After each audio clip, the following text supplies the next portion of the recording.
fighting with World War II, if in a very, very, very rare instance you find yourself face to face with a threat, and your knife's out, and they also have a knife, then you're really stupid. But we're going to go through some of the curriculum because it's important. So, very, very simple, very, very few techniques. Hold the knife. You've got the knife, put the hands in the air. Yeah. Who doesn't have a knife? Grab a knife.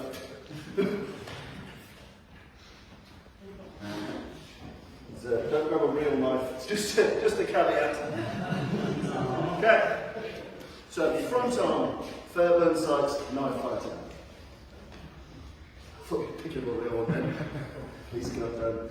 Right, very, very simple. Bear in mind that you're Brendan, the typist, you are Svetlana, the translator. Right, so your job, take the knife, bend your knees. Because falling over means dead. Yeah, quite simple. Bend the knees. Right.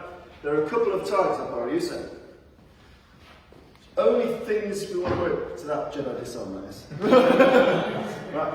Only things that we need to care about cutting are hands and eyes.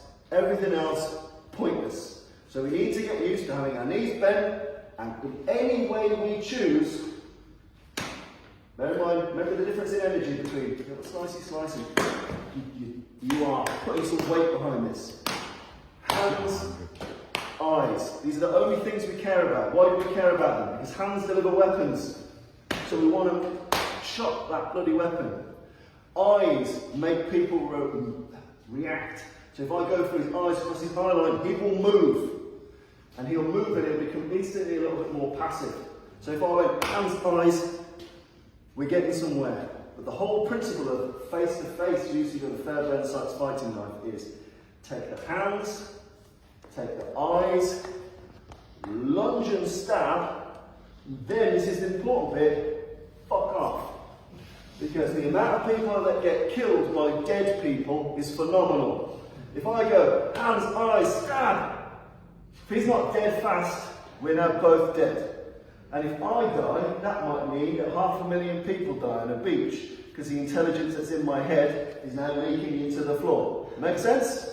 So, the principle being that sometimes it takes a couple of seconds, maybe even half a minute, maybe a minute for people to die.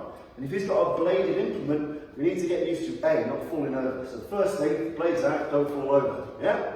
Second thing is, only worth my while cutting at hands and eyes. And only when the opportunity arises would you lunge. And then the most important thing is once you've got in range, fucking off back out. So once I plunge this in, you notice that this foot is coming back and I'm getting out of range. Because it might take an extra 10 seconds for this man to die.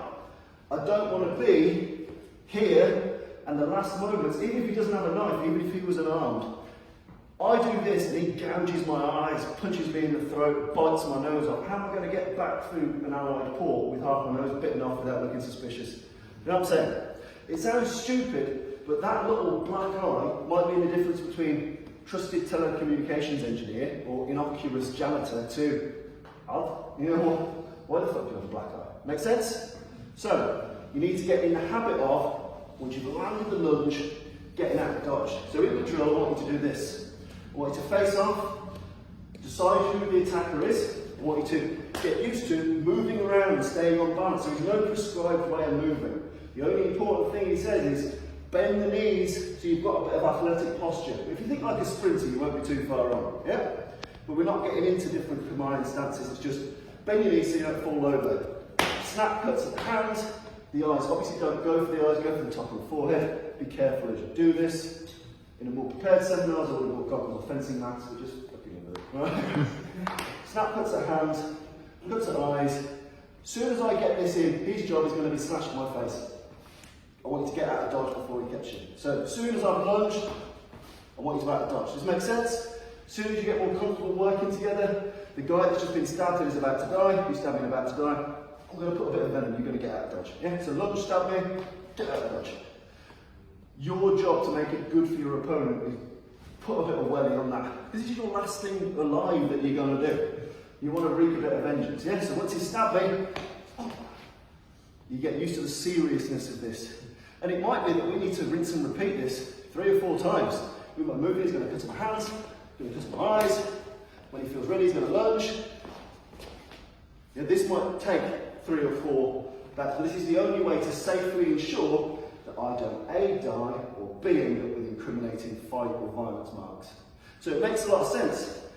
You don't have time to learn angle 1, angle 2, angle 3. All Brenda needs to know is cut that hand, cut those eyes, and when you think the opportunity is there, get in, get out. Make sense? Change partners, give it a go. The simplest face-to-face knife fighting format you're going to have.